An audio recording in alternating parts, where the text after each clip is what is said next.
이번 주부터는 제가 약간 방향을 틀어서 욥기를 좀 선택을 했습니다. 왜 그랬냐면은 우리 지난주에 목사님께서도 욥기를 하셨고 또 저기 행당동에 모임에 갔더니 또 그때도 또 욥기를 하시더라고요. 그래서 혹시 하나님의 뜻이 아닌가 생각이 들어서 더 깊은 말씀으로 한번 나눠보고 싶어서 욥기를 아무튼 어떻게 어느 정도까지는 갈지는 모르겠지만은 중요한 핵심 부분을 좀 쫓아가서 하나님께서 이 욥기를 통해서 주시는 은혜를 같이 나눠보고자 이 말씀을 선별을 했습니다. 특별히 1장 욥기의 욥의 고백 욥기 1장 20절에서 22절까지입니다. 자, 그냥 앉은 채로 같이 한번 읽어보도록 하겠습니다. 시작. 이에 욥이 일어나 자기의 겉옷을 찢으며 머리를 밀고 땅에 엎드려 경배하며 이르되 내가 내 어머니 태에서 벌거벗고 나왔은즉 또한 벌거벗은 채 그리로 돌아가리라. 주신 분도 주시오 가져가신 분도 주시니 주의 이름이 찬송을 받을지어다 하고 이 모든 일에서 욥이 죄를 짓지도 아니하고 어리석게 하나님을 비난하지도 아니하였더라. 제가 볼 때는 욥 전체에서 가장 핵심적이고 또 중요한 고백이 아닌가 생각이 듭니다. 뭐 욥의 배경을 우리는 이미 익숙히 잘 알고 있지만은 우리는 이제 어떻게 보면은 이제 관찰자적인 입장에서 그냥 성경을 읽는 입장에서 보지만은 아마 이 당사자는 뭐 이런 고백이 쉽지가 않았을 것입니다. 그래서 볼 때 이제 우리가 이제 욥의 개인적인 그런 배경도 볼 필요도 있고 또 욥을 통해서 주시고자 하는 하나님의 관점도 우리가 이제 양쪽에서 다 받아볼 필요가 있지 않나 생각이 듭니다. 자, 이 고백에 앞서서 사실 욥기는 굉장히 미스테리한 성경입니다. 왜냐하면은 일단은요 이게 누가 기록했는지 몰라요. 성경에는 뭐 욥이라고 한 사람도 있고 때로는 모세라고 한 사람도 있고 어떤 사람은 엘리후라고도 한 사람 있고 모르거든요. 그냥 이렇게 추정할 뿐이지 안 나와 있습니다. 그러니까 누가 기록했는지 모릅니다. 또 한 가지는 언제 이게 기록됐는지 이것도 미스테리입니다. 단지 이제 욥의 배경을 이렇게 좀 뭐랄까 접근할 수 있는 정보는 좀 있습니다. 대충 보면은 이렇게 돼 있습니다. 배경은 이렇게 돼 있어요. 욥기 1장에 우수 땅의 욥 이렇게 돼 있습니다. 그런데 이 욥이라는 사람이 있는데 그 사람이 어떤 사람이냐? 그 사람은 완전하고 곧바르며 하나님을 두려워하고 악을 멀리하는 자더라. 그러니까 어떻게 보면은 하나님 앞에 신실하고 정말로 하나님을 경외하고 경배하는 사람이 나와 있습니다. 만약에 이제 욥 자신이 기록했으면 약간 좀 뭐 자신이 자신을 기록한다? 뭐 그것도 나쁠 수 없죠. 그렇지만 어쨌든 누군가가 욥을 이렇게 평가하지 않았을까 생각이 좀 들긴 해요. 자, 그런데 이 우리 성경에는 안 나와 있지만은 70인역이라는 성경이 있습니다. 이 70인역은 유대인들이 최초로 히브리어 성경을 헬라어로 번역한 성경이에요. 그렇기 때문에 뭐 약간 투박하기도 하고 또 약간 정확하게 안 맞을 수는 있는데 그 욥기의 마지막 부분이 약간 정보가 추가되어 있어요. 그 추가된 정보에는 우스 땅이 어디로 나와 있느냐? 에돔과 아라비아 경계 지역 이렇게 되어 있습니다. 두 번째는 정보가 추가된 게 뭐냐면은 이 욥이 아브라함의 오대손으로 나와 있습니다. 근데 욥이라는 이름이 또 어떻게 나왔느냐? 요밥으로 나와요. 그거는 이제 창세기 36장에 나와요. 창세기 36장 31절에서 33절까지 이 정보가 이제 기록이 됩니다. 이건 제가 읽겠습니다. 어떤 왕이 이스라엘 자손을 통치하기 전에, 그러니까 이 왕권이란 이 시스템이 있기 전에 먼저 에돔 땅에서 이 왕의 시스템이 발달이 되죠. 그런데 이 왕들이 이러하더라 하면서 부올의 아들 벨라가 에돔을 통치했는데, 그러니까 어떻게 보면 이 벨라라는 사람이 에돔의 어떻게 보면은 일대 통치자가 돼요. 두 번째는 누구냐? 벨라가 죽음에 보스라에서 온 세라의 아들 요밥이 그를 대신하여 통치하였고, 바로 이 요밥이 70인역에서는 이 욥으로 나옵니다. 그러니까 이 정보가 맞다면은 이 욥은 아브라함의, 그러니까 이제 야곱에서 갈라지잖아요. 에서의 손자가 돼요. 에서의 아들 세라, 세라의 아들 요밥이 나오거든요. 이거는 창세기에 나오는 얘기예요. 그런데 이름을 70인역에서는 이제 이 정보를 주죠. 바로 그 요밥이 욥이다는 정보를 줍니다. 자, 그러면은 모세는 몇 도선이 됩니까? 모세는 7대손이에요. 욥은요 5대손이에요. 이게 라인이 다르죠. 야곱에게서 이제는 라인이 바뀌고 이 욥은 이 뭡니까 에서 라인으로 빠지는 거죠. 자, 그런데 그러면 언제냐? 약간 좀 이 지도를 한번 보겠습니다. 6개의 배경을 보면은 또 이 지도가 우스 땅 어딘지 모릅니다. 그렇지만 대충 이게 에돔 땅 정도가 되겠구나. 지로 보시면 저기 갈릴리가 있고 갈릴리에서 흘러나와서 사해가 있잖아요. 사해 동쪽 편에 이쪽을 이제 에돔 왕국이라 하거든요. 자, 이때는 어떻습니까? 이미 야곱이 70명의 식구들을 데리고 어디로 갔습니까? 이집트로 흘러간 곳이죠. 이때 동쪽에는 어떤 일이 있었느냐? 드디어 이제 에서가 드디어 이제 기초를 잘 닦아서 에돔 왕국을 이제 건설하기 시작한 그런 시대라는 거죠. 그러니까 이렇게 좀 시대별로 좀 차이가 있죠. 이미 에서는 야곱을 만들어 왔을 때 무려 400명의 군사를 데리고 왔어요. 그러니까 뭔가 시스템이 갖춰진 뭔가 조직이 있었다는 뜻이 되겠죠.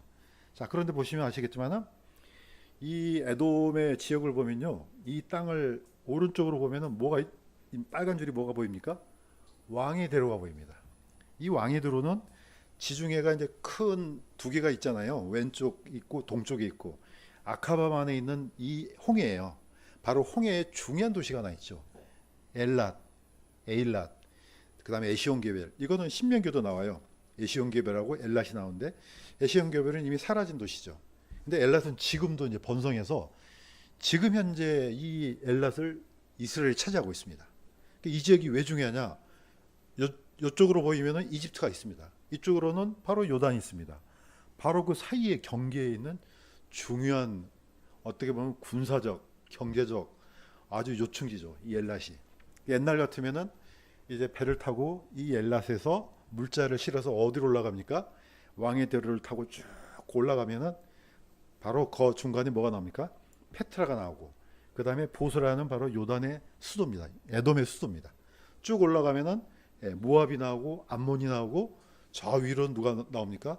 다마스커스가 나오고 더 쭉 올라가면은 메소포타미아 나오죠. 너무너무 중요한 바로 그 지점에 바로 누가 있습니까? 에돔이 있습니다. 우리가 보면 에돔 그러면은 저 산악지대에 뭔 먹을 게 있을까 하는데 그렇지 않습니다.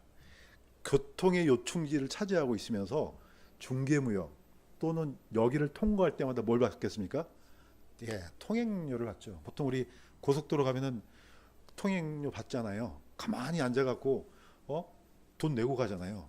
이런 역할을 바로 에돔이 했습니다. 그러니까 얼마나 강성해졌겠어요, 이 땅이. 우리가 볼 때는 에돔이 뭐 저기서 뭘 날 것도 없는데 뭘 먹고 살지? 이게 바로 이 우스 땅에 지금 일어났던 왜 이 땅이 번성하고 강성했는지 이 지도가 이제 증명을 합니다.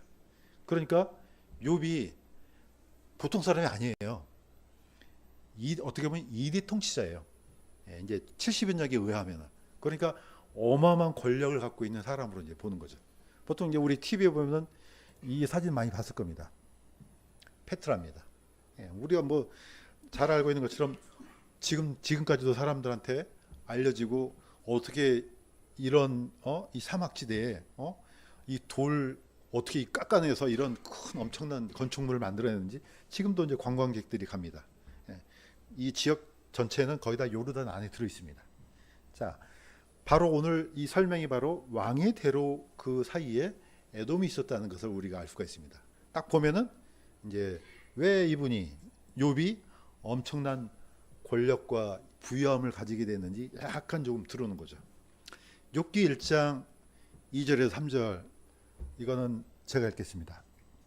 욥에게 아들이 7과 딸 3이 태어나니라.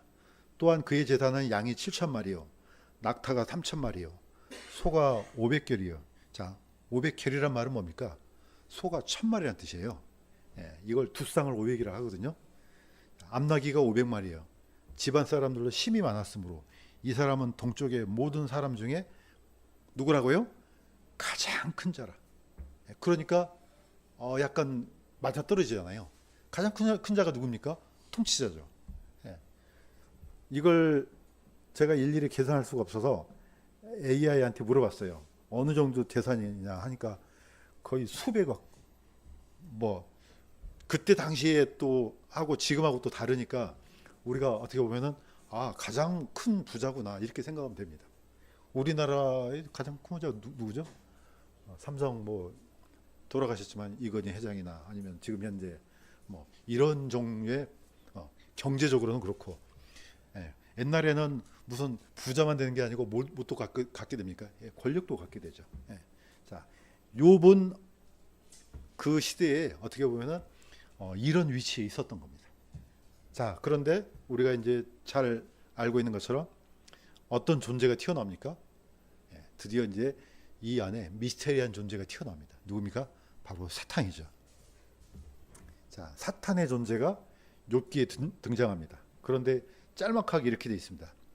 이제 하루는 하나님의 아들들이 자기를 주 앞에 보이려고 왔는데 사탄도 그들 가운데 오니라. 짤막하게 이렇게 됐지만 이것도 미스테리입니다. 아니, 사탄이 어떻게 하나님 앞에 나타날 수가 있지? 저도 잘 모르겠어요. 성경이 일단은 이렇게 설명을 합니다. 자, 하나님께서 물어보셨어요.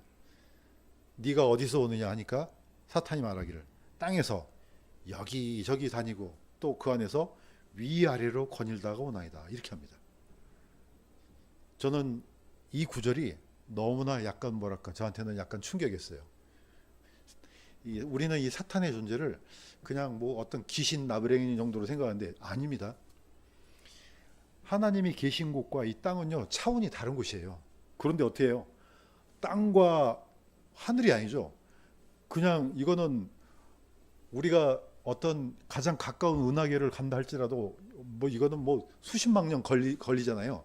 그런데 뭐 이건 손쉽게 그냥 왔다 갔다 하는 정도예요.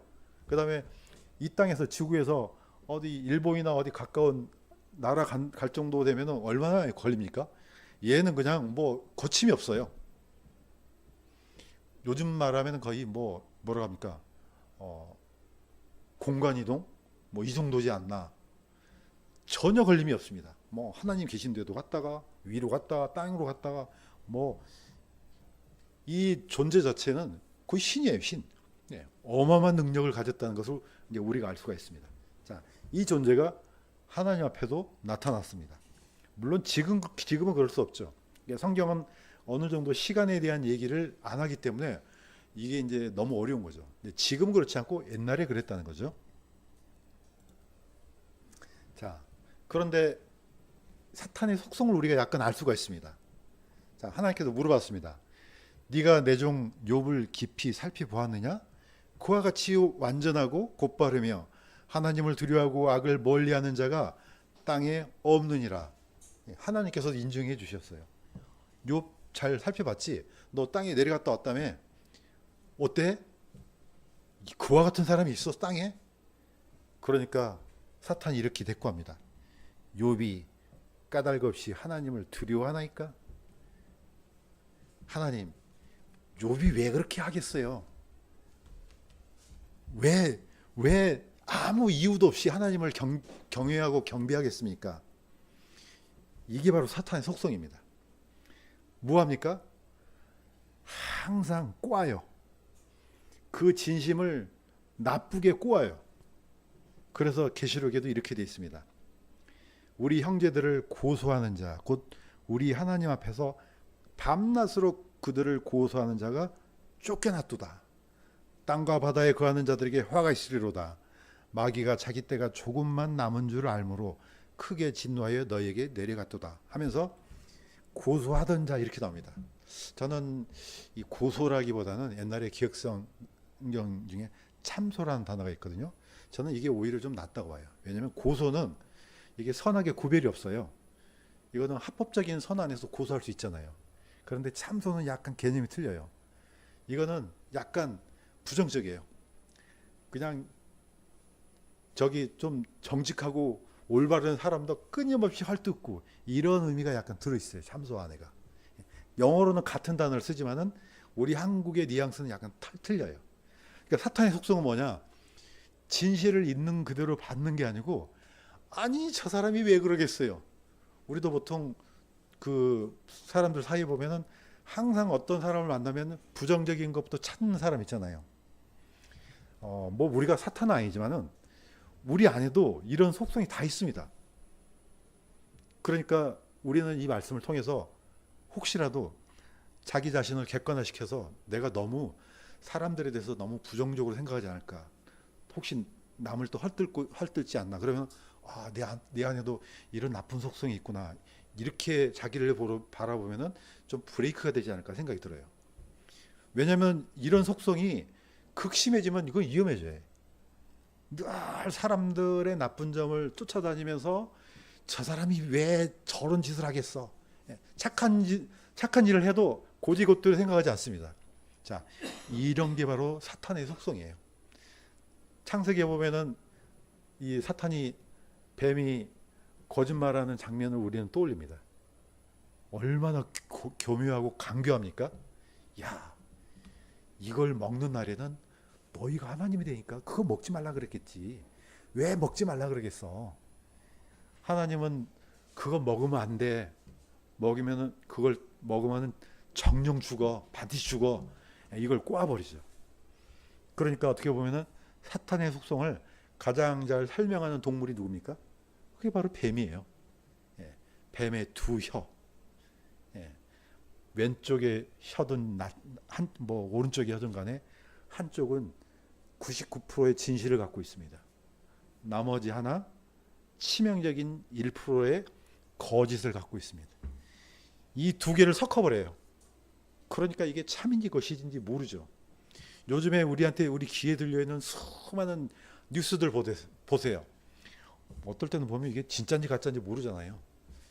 이거는 뭡니까? 이게 사탄이 가지고 있는 속성이에요. 두 개를 섞어버려요. 판단을 못하죠. 뭐가 진짜인지 가짜인지. 자, 우리가 욥기에서도 이 사탄의 속성을 배울 수가 있습니다. 이게 사탄이 가지고 있는 속성이구나. 그러면은 나는 이런 속성을 혹시 있더라도 이렇게 쫓아가서는 안 되겠지. 이렇게 하면 좋을 것 같습니다. 자, 그런데 이 사탄이 어떻게 됐습니까? 쫓겨납니다. 에스겔서 28장 14절에는 이렇게 되어 있습니다. 너는 기름 부음 받은 덮는 그룹이라 이렇게 있죠. 자, 기름 부음을 받았다는 것은 뭡니까? 우리가 성경에서 잘 알고 있는 것처럼 기름 부음을 받을 수 있는 존재는 먼저는 킹이에요. 또 다른 킹은 누굽니까? 대제사장, 그 다음에 대언자. 예, 이 사람들만 기름 부음을 받습니다. 자, 그룹은 뭡니까? 케루빔. 단수를 쓰려면 그룹으로 써요. 그러니까 이 마귀가 사탄이 덮는 날개를 갖고 있는 뭔가 굉장히 신적 존재구나. 우리가 이렇게 좀 추정을 할 수가 있습니다. 아까 사탄이 지금은 날개가 있는지 없는지 모르겠지만 어쨌든 성경에는 있는 그대로 이렇게 표현을 씁니다. 기름 부음을 받았다. 이 말은 뭔가 대빵이구나. 얘가 큰 뭐가 있구나. 덮다는 말은 프로텍트도 돼요. 날개로 덮다는 뜻도 되지만 뭔가를 방어하다, 지키다 이런 의미도 돼요. 그러니까 이 사탄이 타락하기 전에 어마어마한 어떤 파워를 갖고 있었구나. 이랬던 자가 예수님이 뭐라고 했습니까? 70명의 제자들을 보내니까 나중에 사탄이 하늘로부터 번개같이 떨어지는 것을 내가 보았노라. 예수님께서 하신 말씀이에요. 예, 우리는 언제 사탄이 하늘에서 떨어져서 땅으로 내려오고 우리가 어찌합니까? 예수님께서 얘기하셨으니까 혹시 그때가 아닌가 이렇게 우리가 이렇게 추정하는 거죠. 어떤 일이 있었는지 잘 몰라요. 그런데 계시록에는 뚜렷하게 이렇게 나옵니다. 이것도 제가 읽겠습니다. 하늘에 전쟁이 있더라. 우리는 알 수 없었지만 뭔가 크게 일어난 거죠. 그래서 하늘에서 이제 미가엘과 그 천사와 사탄 이제 추종자들이 싸울 거 아니에요. 싸움에서 져서 하늘에서 자기 처소를 더 이상 찾지 못하더라. 자, 그러면서 명칭을 이렇게 합니다. 그 큰 영, 저 옛뱀, 마귀라고도 하고 사탄이라고도 하며 온 세상을 속이는 자가 내쫓기더라. 어디로? 땅으로 내쫓기니 그의 천사들, 그러니까 그를 따르는 무리들도 함께 내쫓기니라. 이게 지금 현실이에요. 이 땅에 지금 뭐가 있습니까? 사탄이 있죠. 우리 눈에는 안 보이지만 가끔 보인다 그러면 그거 큰일 납니다. 하나님께서 안 보이도록 만드셨죠. 만약에 보이면은 우리가 어찌 살겠습니까? 안 보입니다. 그렇지만 그 존재는 분명히 있죠. 또 누가 있습니까? 그의 천사들. 수많은, 하여튼 있는 거예요, 이 땅에. 그래서 뭐 합니까? 무슨 짓을 꾸미겠죠. 그 꾸미는 짓이 이제 욥기에 이제 나옵니다. 저는 이게 굉장히 좀 이 성경을 볼 때마다 다른 성경은 깊이 묵상을 안 했는데 이 욥은 생각을 많이 하게 돼요. 자, 사탄이 욥이 까닭없이 하나님을 두려워하나이까 하니까 그러면서 이렇게 합니다. 주께서 그의 집과 그의 모든 소유를 사방에서 울타리로 두르지 아니하셨나이까. 그러니까 하나님께서 막아 주시니까 얘가 욥이 하나님을 경배하고 두려워하죠. 주께서 그의 손이 하는 일에 복을 주시니까 그 땅에서 그의 재산이 불어나나이다. 그냥 가만히 있는데 그 사람이 부자가 됩니까? 하나님이 막아주고 보호해주고. 근데 저는 이게 굉장히 사탄이 하는 말이지만은 놀라운 힌트를 얻을 수 있습니다. 사실 하나님께서 복을 주십니다. 사탄도 알잖아요. 사실 우리의 부는 하나님이 주시니까 이게 만들어지는 거예요. 물론 세상 사람들은 열심히 해서 돈을 번다고 생각하겠지만 그거 언젠가 다 사라지는 것들입니다. 컨트롤 누가 하시냐? 하나님이 하신다는 거죠. 사탄도 알아요. 그러니까 저는 거꾸로 사탄이 했던 이 말 속에서 놀라운 이 안정감을 얻었습니다. 얘도 알고 있구나. 자, 그러면서 사탄이 이제 하나님이 이제 이렇게 얘기를 합니다. 주께서 사탄에게 이르시되 보라, 그의 모든 소유가 내 권능 안에 있거니와 다만 그에게는 네 손을 내밀지 말라. 그러니까 이에 사탄이 주 앞에서 물러가더라. 자, 물러가서 뭐 합니까? 이렇게 됩니다. 욥의 고난이 시작됩니다. 자, 이거 제가 요약해서 읽겠습니다. 욥기 1장에 다 나와 있는 것들인데, 자, 욥의 소들은 밭을 갈고 나귀들은 그것들 곁에서 풀을 먹는데 스밧 사람들이 그것들을 빼앗아 덮쳐서 빼앗고 종들을 죽였나이다. 나만 홀로 살아남아서 보관한다는 얘기가 있습니다. 그러니까 욥의 재산이 먼저 이제 이제 훼손이 되죠. 소들, 나귀들. 그다음에 하나님의 불이 하늘에서 내려와 양들과 종들을 태워 없애버렸나이다. 이제 성경에는 이게 하나님의 불로 나오잖아요. 엘로힘은 두 가지를 다 씁니다. 하나님도 되고 마귀도 엘로힘이 됩니다. 두 가지를 다 쓰니까 번역을 왜 이렇게 했는지 모르겠어요. 그렇지만 달리 번역을 하기가 힘듭니다. 욥이 세상 사람들이 봤을 때 이게 사탄의 불이라 하겠습니까? 어쨌든 하나님이 징계를 내린 걸로 이렇게 생각을 하지 않습니까? 어쨌든 이렇게 해서 양들이 없어졌습니다. 또 다른 사람들이라서 갈대아 사람들이 낙타들을 덮쳐서 끌고 가고 참으로 칼날로 종들을 죽였나이다. 자, 사탄이 직접 공격하는 것도 있지만요. 누구를 통해서요? 사람들을 통해서. 스밧 사람들, 갈대아 사람들을 통해서 이 엄청난 제약을 저지르게 합니다. 이게 바로 사탄이 가지고 있는 능력이에요. 혹시 당구 쳐보셨어요? 3쿠션.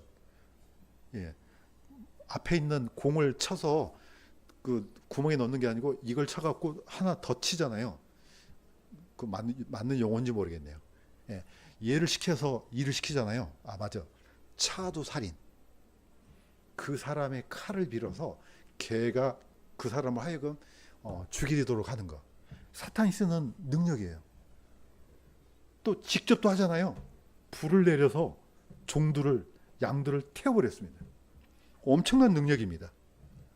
그 다음에요. 보소서 광야로부터 큰 바람이 와서 그 집의 내보퉁이를 침해. 다 누가 하는 일입니까? 사탄이 하는 일이에요. 어떻게 보면 일반 사람들이 봤을 때는 저런 엄청난 능력을, 마귀는요, 사탄은 사람도 종용해서 사용도 하고 그 다음에 자연도 사용할 수 있습니다. 욥기를 그대로 믿으면요 가능한 일이에요. 엄청난 능력입니다. 자, 우리는 이것을 봤을 때 이 행당동에서 엄청나게 많은 그 목사님들이 여기서 질문을 했습니다. 질문도 하고 서로 토론도 하고 막 했습니다. 네, 막 관점이 서로 이제 다르다 보니까.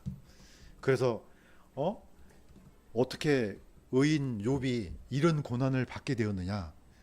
사실 우리는 어떤 한계를 갖고 있냐면은 이런 한계를 갖고 있습니다. 자, 중요한 질문을 던져야 됩니다. 성경은 항상 위인전이 아니라니까요. 그 위인전 쓰려면 따로 봐야 돼요. 성경이 무엇을 말하느냐? 왜 이걸 기록하게 했느냐? 기록해서 뭘 가르쳐 주려고 하느냐? 이거는 하나님의 완전한 주권입니다. 왜 그렇습니까? 하나님은 사탄한테 명령합니다. 그의 생명은 취하지 말어. 다른 건 다 좋아. 네 마음대로 해. 그렇지만 생명은 건들지 마라. 이거는 하나님이 모든 것을 통치한다는 뜻이에요. 두 번째는 하나님의 완전한 통제예요. 하나님이 마치 우리 시골에 가면은 고피 불린 망언이 있잖아요. 콧대를 뚫어갖고 소를 잘 끌고 가는데 이게 만약에 풀어지면 어떻게 해요? 그냥 날뛰잖아요. 이건 통제가 안 돼요. 자, 그런데 욥기에 보면은 완전히 통제하고 있습니다. 하나님이 사탄을 그냥 이렇게 그냥 하다가 뭐가 그냥 무슨 사슬이 풀어진 것처럼 지 마음대로 하는 거 아니에요. 딱 지정해 줍니다. 거기까지만 해. 그러니까 사탄이 네 알겠습니다. 이건 완벽한 통제예요. 우리는 하나님이 그냥 사탄을 통제 못하고 지가 마음대로 다니면서 막 지 마음대로 하는 것처럼 생각되잖아요. 아니라는 거예요. 허락을 한 겁니다. 하나님께서. 그래, 알았어. 네 마음대로 하지만은 여기까지. 교만한 물결은 여기까지.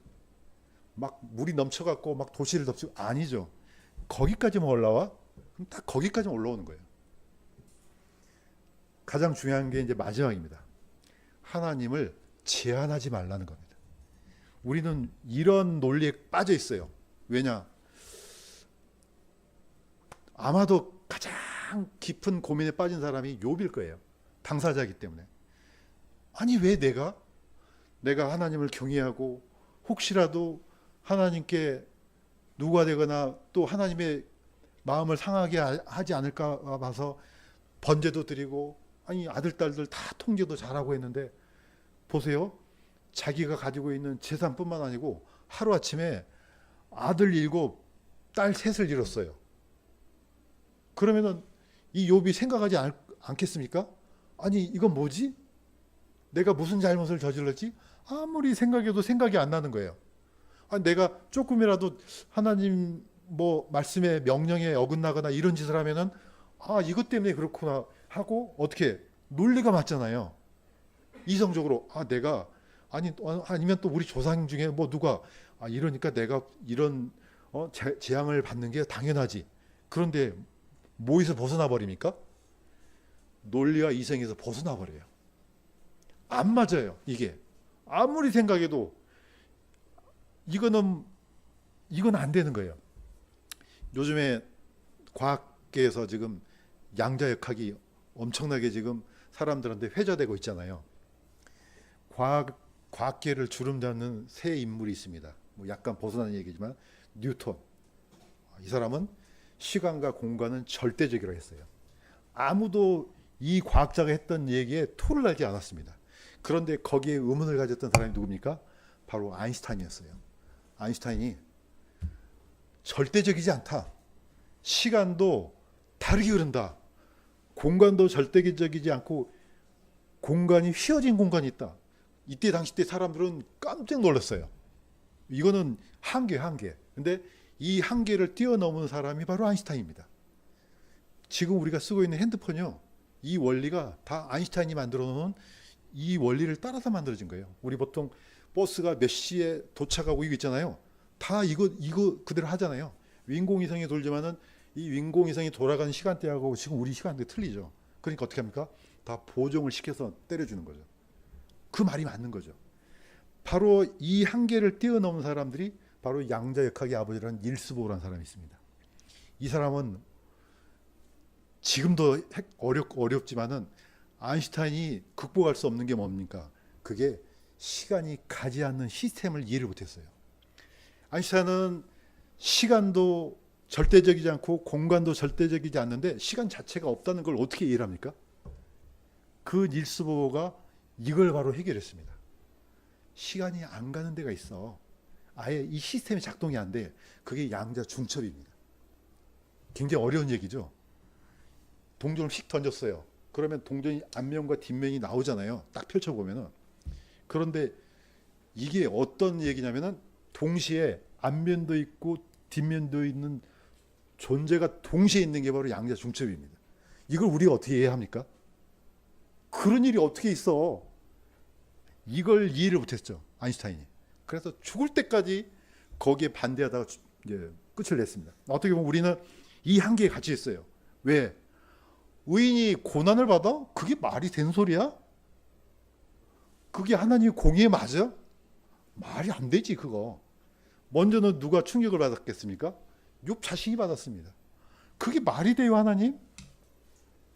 그럼에도 불구하고 욥이 하나님을 향해서 죄를 짓지 않았습니다.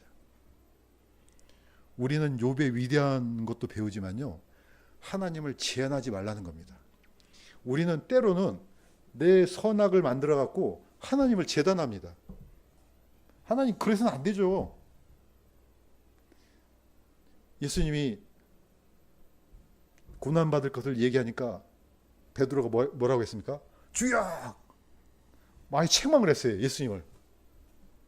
그때 예수님이 하신 말씀이 사탄아 내 뒤로 물러가라 이렇게 했습니다. 우리는 때로는 하나님조차도 내 선악의 기준으로 봐서 아니 하나님 그러면 안 되지.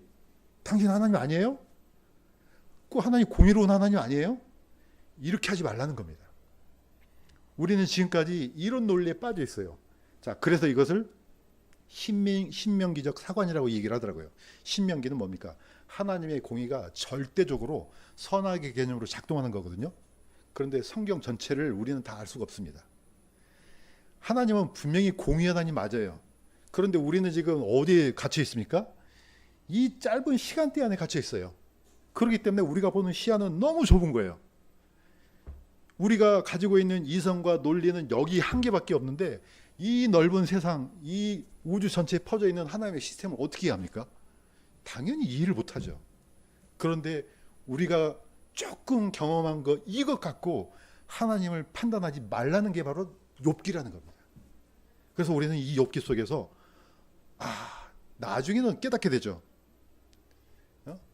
무지한 말로 이 치를 어둡게 하는 자가 누구냐 하나님 그러잖아요. 나중에 이걸 회개합니다. 우리는 지금 이제 욥기 이제 초입부에 들어가는데 우리가 욥기를 볼 때 이런 장면들이 너무 많습니다. 자, 이제 결론 내리겠습니다. 하나님의 완전한 주권. 사실 이거는 모든 사람이 가지고 있습니다. 하나님이 어떻게 6일 만에 창조하시지? 말이 된 소리예요, 그게? 말이 안 되는 것들이요. 성경에 너무 많아요. 예수님이 구름 타고 오신다고 그러잖아요. 아니 어떻게 구름을 어떻게 타고 와? 그거 말이 돼? 그럼에도 불구하고 하나님을 절대적으로 신뢰한 사람들은 아멘할 수 있습니다. 예. 예수님이 드디어 이제 물이 차오르니까 바람을 꾸짖었습니다. 그 다음에 바다한테 잠잠하라, 고요하라 하니까 바람이 그치고 바다가 잠잠했습니다. 사도들이 뭐라고 했습니까? 이분이 어떤 분이기에 바람과 바다도 그분께 순종하는가? 사실 우리는 말을 듣는 사람한테 말하잖아요. 말귀를 알아먹는 사람한테 야 그거 가지마 이렇게 하지. 바람이 기가 있습니까? 바다가 무슨 혀가 있습니까? 아무것도 없는 존재한테 명령을 내리니까 순종했습니다. 하나님이 이런 분이라는 겁니다. 말을 듣건 안 듣건 상관없어요. 하지마 그러면은 명령을 듣습니다. 심지어 마귀들도 군대 마귀들이 거의 2,000마리가 드디어 나와서 이제 쫓김을 당하려고 하니까 마귀들이 그분께 간청했습니다. 뭐라고요? 돼지떼들에게 들어가도록 허락하소서. 그러니까 예수님이 뭐라고 했습니까? 가라. 들어가. 예수님이 들어가지 마. 그러면 못 들어가는 거예요. 가라 그러니까 들어가고. 하나님께서 만드신 우주 만물도 복종하지만은 마귀들도 복종하고 그 말씀이 그대로 성취됐습니다. 이게 바로 욥기에서 지금 접근하고자 하는 방식입니다. 우리의 논리로 하나님을 판단하지 말라는 겁니다. 그래서 오늘 우리도 이 욥기를 한번 쫓아가면서 하나님의 위대한 능력과 심지어 하나님을 대적한 마귀 사탄조차도 하나님의 말씀에 순종하는 그런 존재구나. 우리가 이걸 깨달으면서 더욱더 하나님의 위대한 주권과 능력을 찬양하기를 주님의 이름으로 간구드립니다.